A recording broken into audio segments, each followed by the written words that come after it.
So hello again. We're recording this as part of the Waning Moon Magic Circle on June 27th, 2021. Tania and I are going to be doing a demonstration of how to make the Kittimos talisman. The basic components of the Kittimos talisman are bay leaves, which is our plant medicine for this month, green string. Get some green hemp cord. Green hemp cord. I like hemp cord, yes. I love hemp cord.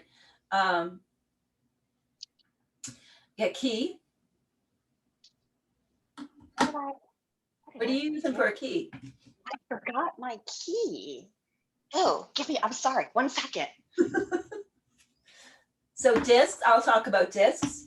Any type of discs. I have these slices of birch bark that I've had around since Christmas. So show us your key. Okay, I've got these really cute little tiny keys all around. Wonderful. Okay, show us your disc. I showed them my birch discs. Okay, you know that I'm like a sucker for saving can lids. So I took my little tomato paste can lids and I've got a little hole in them and I kind of colored them green. So this is what I'm gonna use. I love that. That's fabulous. So tin, of course, is, like the metal tin is, so you can add that as a layer, as a correspondence layer, like working with tin and the energy of tin, which is resilient and it has so many properties.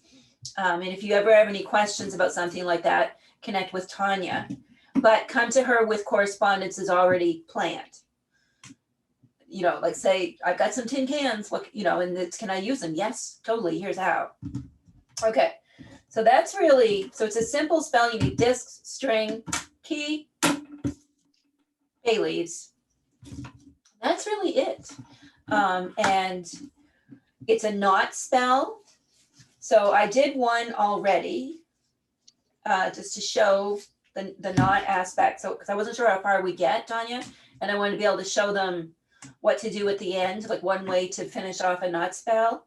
And then we're also working with, there's so many of these little discs here.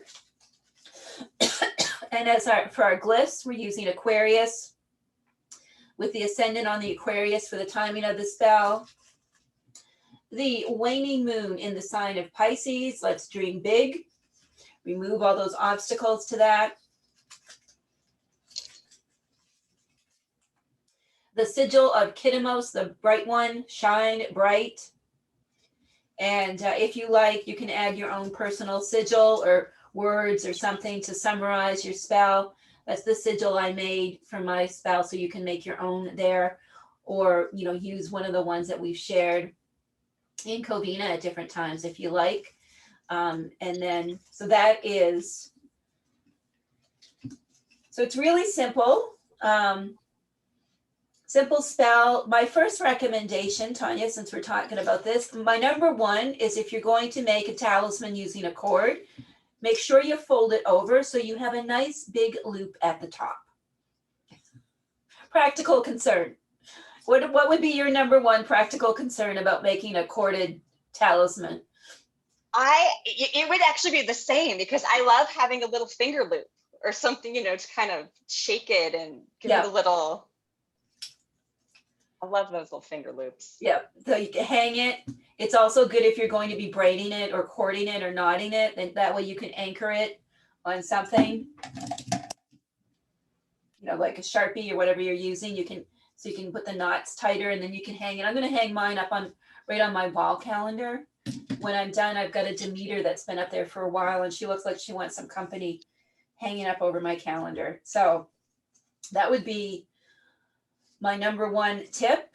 Shall we try? So you're making yours now? I love this. I am making mine now. All right. So if anyone else is making theirs right now, pop it in the text chats so we know who's with us. Got my little finger loop. Yep. Get your finger loop. I got big fingers. I have to make sure it fits. use extra cords is also good. So this one, I think I've got 6 cords. So I folded it in half, like I folded it a bunch of times. So if you want, hold up your string, Tanya, so they can see what you're doing. I folded mine once so far and knotted it on the top for my little finger loop. Something else I've learned is have more thread, yarn, whatever, string, whatever you're using, more than you think you need. You can always cut it shorter, but you can't make it longer easily. So that's why we put about 3 meters in the description. So this is about 3 meters, and I'm just going, we're just folding it. If you are looking to buy threads, Stitchy Box, which is owned by Priestess Liz, our stone and thread priestess, you can find, she has a post with the coupon code. So you can buy threads directly from her that are super top quality threads.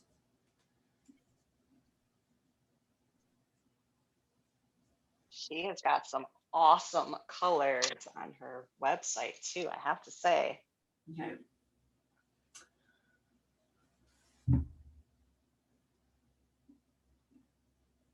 So here's the loop. Where are you at with yours? I am given another little loop here.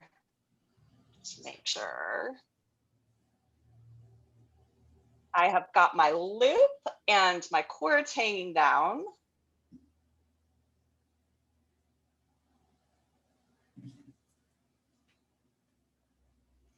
Like, what are your tips for writing an intention?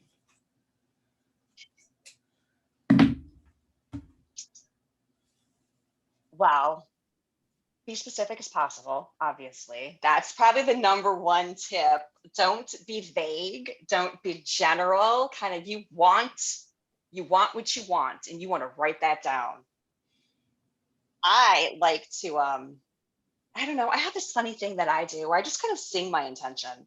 When I'm trying to write one, I sing it out loud a little bit. And then when it sounds right, I'll write it down. Like, oh, that's how I want to keep it. And or where, the word map is always fun. But I tend to prefer, I don't know, singing it. I talk to myself, I say it out loud. And when it gets that flow, that's when I know that I'm onto something.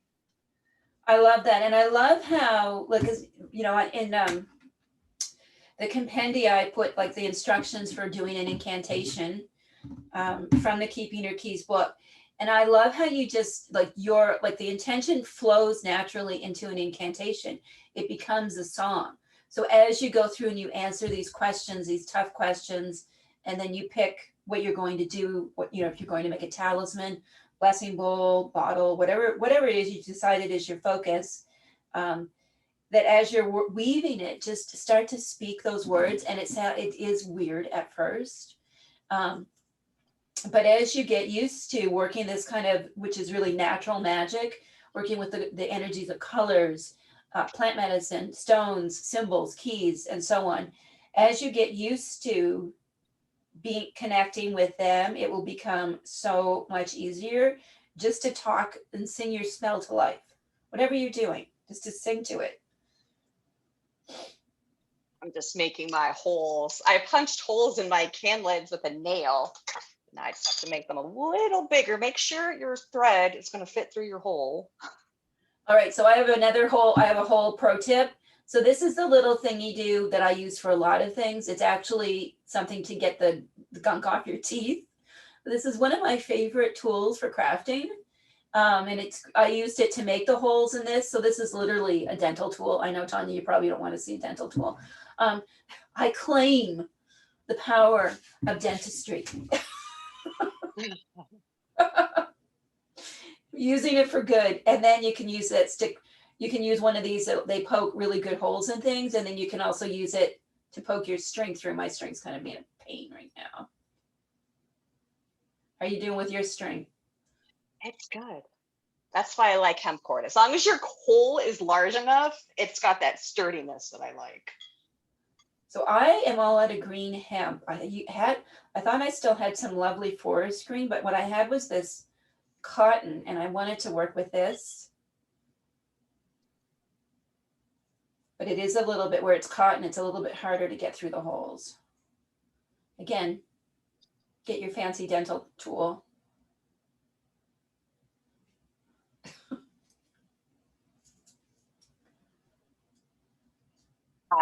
Pan lids are fun too because they sound like wind chimes. I love that. And you could totally put that outside this time of the year, like at the threshold.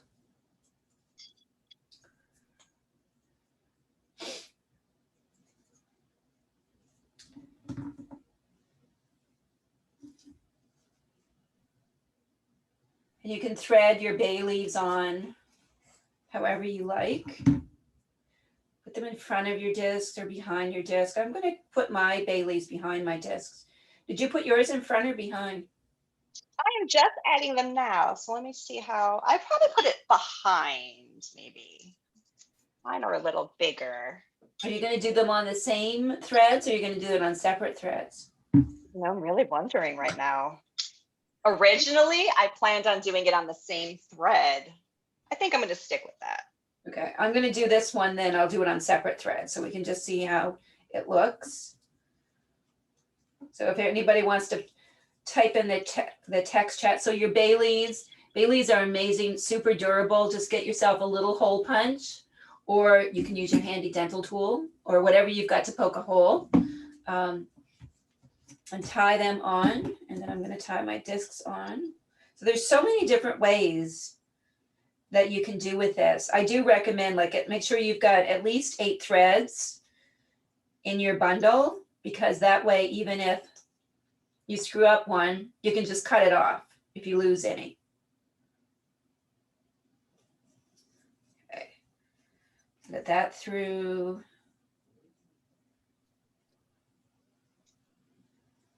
I always have to be careful. I tend to rip my bay leaf when I tie knots with my Hulk strength. Oh, that's a good tip. Yes, be gentle. Because sometimes they split. What I did is I've got a whole bunch of fresh bay leaves, and to dry them, but this one's cracked a little bit.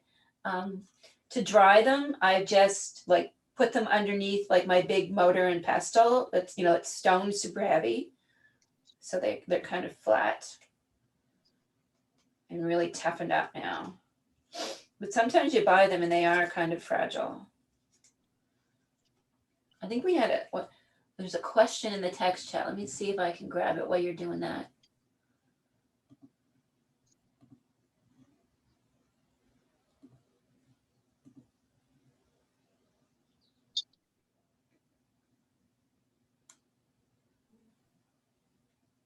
Oh, bay leaves. So the Bay Laurel monograph is in Pharmakeia. It's part of our curriculum for this month.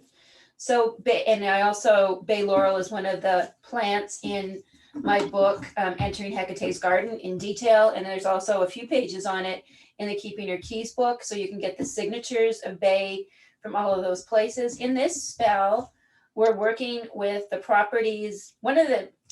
So we have a lot to talk about. If we're going to talk about the signatures of bay, briefly, what I'm going to say, bay is deeply connected with the ancient Sibyls, the Pythia, the priestesses, who use bay leaves in so many different ways about prophecy, divination, magic, and so on. So since this is a waning moon removal spell, and bay is also good, has some attributes of banishing, and bay is also about visioning. So it works really well with the energy of Pisces and also with the energy of Aquarius when we're pulling out those two specific components. Bay is a bringer of abundance just by its nature. And also it has some protection, though if you need heavy duty protection, I would certainly not, that's not a key signature bay, but it does do that as well. But definitely bay as a visionary herb is very, that's how we're working with it here. And to just go, kind of get into that removal energy of anything that is blocking the dream, blocking the key. And then the signatures of Aquarius, of course, the one who has the innovator, the one with great perspective, the Aquarius is really about being able to see that big picture.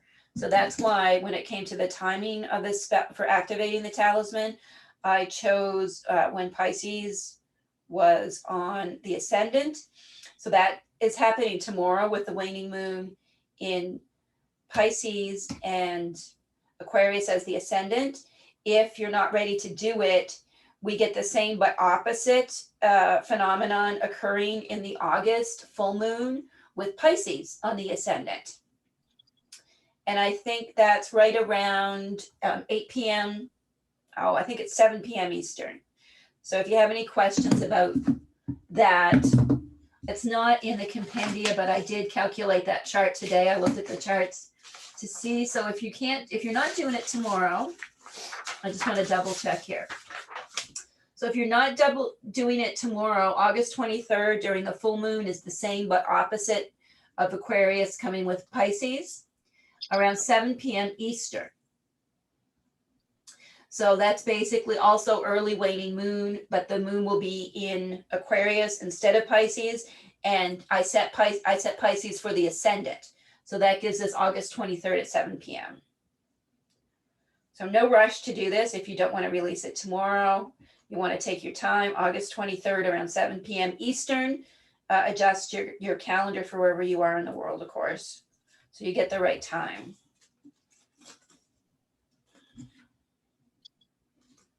How are you making out? I've got quite a few of mine done. That looks nice. This is, I keep going upside down. I wound up with my bay leaves on separate strings because it worked better that way. I'll probably, after we go, I'm going to add another layer of green to the back of these just to kind of keep it. You know what I think with incantations is just connecting with what you're doing. And I think when we do have our knot, so this is a knot spell activation is what we're doing with this. And I did write an incantation that you can base yours on. And I use just to demonstrate how to summon the correspondences that we're working with in this spell. So we're going to go over that in just a minute.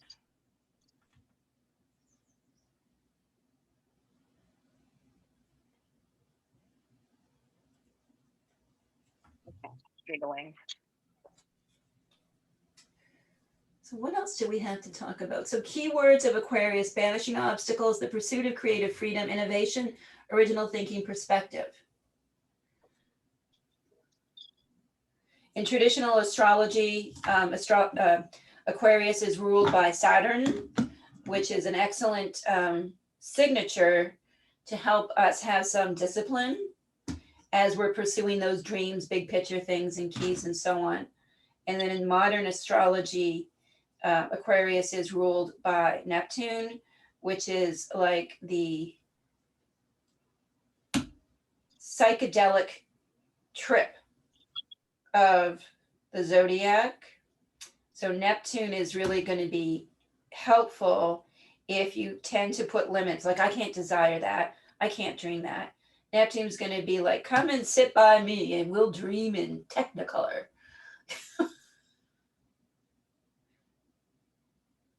You got everybody on there?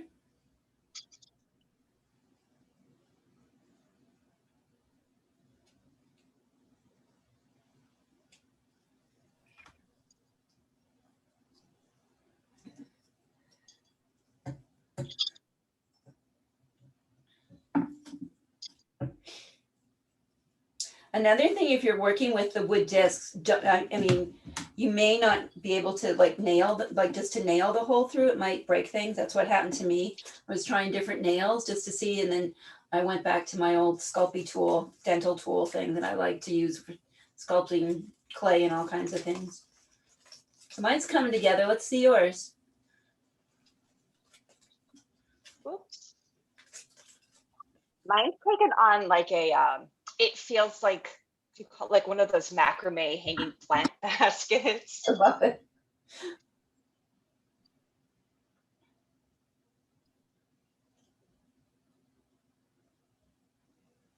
All right. So once you get it, and I'm just going to leave mine rough. I always trim up all the threads and everything, but I'll just leave it rough just so we can talk about doing the knot part of it. So there it is. Lots of threads. So separate out your threads, and you can knot it, you can braid it, you can kind of fancy it up however you want. At this point, I'm just going to do it quickly just so I can show you how to do the knot part of it.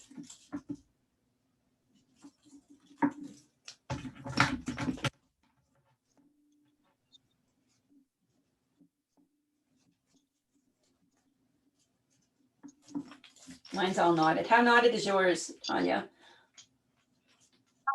Well, at the top, see, I did this little thing with mine where I have it at the top, and then I felt very strongly that it needed a knot at the bottom here. So then it's, I like it like that though.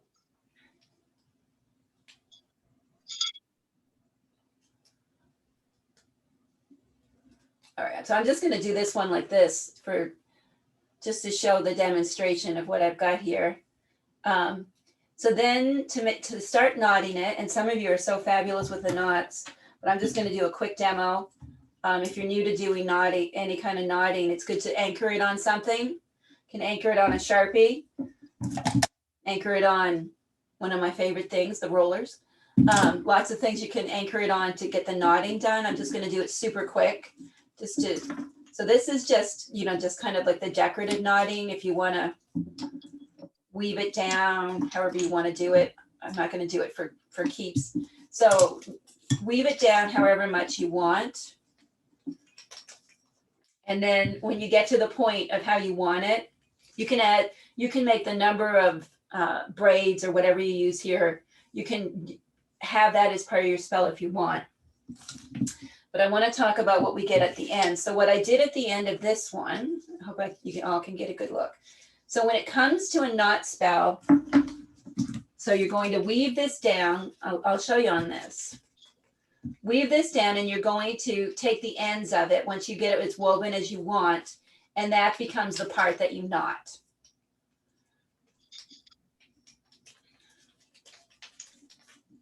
So you can weave them all through like that, but something that's easier to do is to take a couple of the ends, choose one end.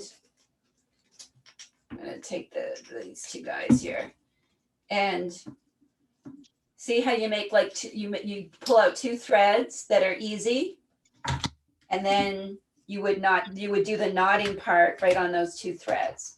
So you can add extra threads to a talisman, which is what I did with this one. So you can see the knots here just ends like this, because I put two extra threads on it that had no charms on the end of it. So if you want, so this spell, you can see what I did. So this leaves these extra threads that have no charms. And then, see if I can show you this. You can see that the knots are right here. So I braided the cord so it wouldn't be flying all over the place all the time. And then see the 5 knots for the spell are right here in this part of it. Does that make sense to everybody? Pop it in the text chat if that doesn't make sense. Now on this one, because I have charms on everything, I'm going to do it a little bit different. So one thing you can do is just divide and conquer and pull the whole thing through neatly.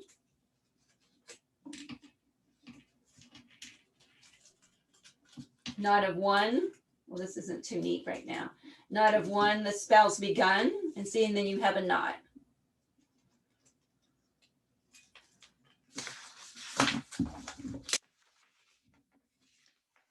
So the idea is to do the knotting when you activate the spell. So you get it all ready for Monday or August the 23rd. And then you would start to tie the knot. So the first piece, of course, is waning moon, decreasing in light, bless this spell I weave tonight. So you can do some of the braiding then. Knot of one, the spell's begun. And then you would just go, again, pull them up through if you're doing it this way with all the charms. And you can see how this weaves the charms, the bay laurel, and everything right through. So you're creating like this unified field with this spell. Knot of two, you can make them as fancy or simple as you like. Knot of two, Pisces, this is when we appeal to Pisces. So we would hold up our Moon in Pisces charm, our Moon in Pisces charm. Pisces, make my dream come true. And then we would do knot of three.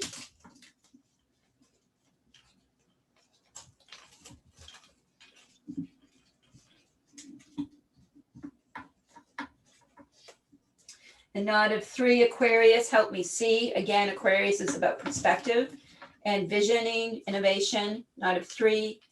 And then you would connect with the Pisces charm. Knot of four, waning moon, remove what blocks the door. The waning moon signature is dominantly that of removals, banishings, purification, etc. Knot of four, working with returning to the waning moon. And again, connecting with the waning moon symbol that we, knot of five, we're finishing the spell now. This talisman shall thrive.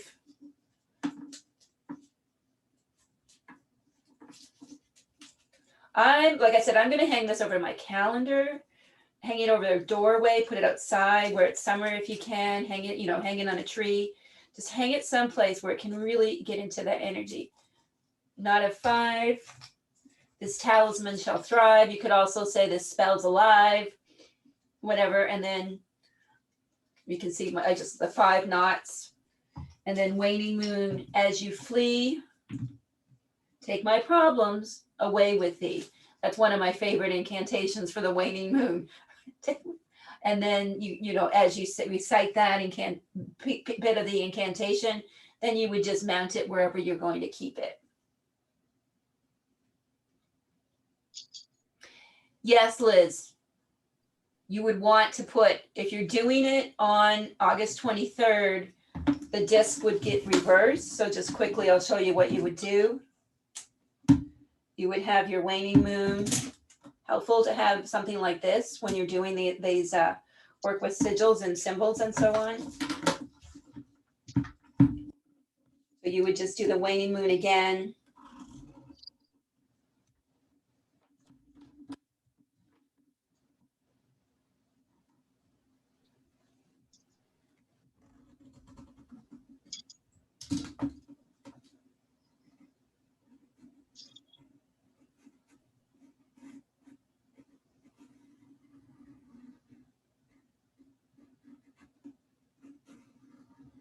And you can use Sharpies, your paint markers, green pens. You could use white if you're using a darker media. So you would just do the waning moon symbol again, but you would do that with an Aquarius glyph beside it for that energy.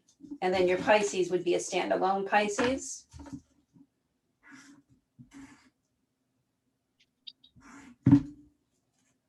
Quick Pisces. And then your sigil, you could still definitely use the Kitamo sigil because I love the energy of the archer for launching a spell. The glorious one, the fire darter.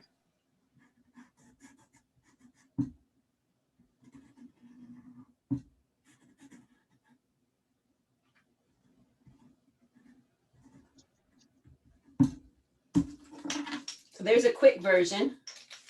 See, I didn't braid it down far enough, so it's going to get all lumpy and bumpy and twisted. But you can see how this one, where it goes down quite far, it doesn't get twisted onto itself. I still have to, I might put some beads on the end of that. So I haven't quite finished. I haven't cut I off. was really thinking beads, like beads or maybe some bells. Right. I love the bells too. Mine's kind of taken form, and I really like this long kind of tail that I've braided a little bit. And I just think it would be so cool for some bells. Oh, I love that too. Or a bone. Like if you have, Yeah. Oh, yes. like if you have, I don't know, anything that you might want to use. I know you've got some bones there, Tanya. Anything you might want to weave. So that's a demonstration.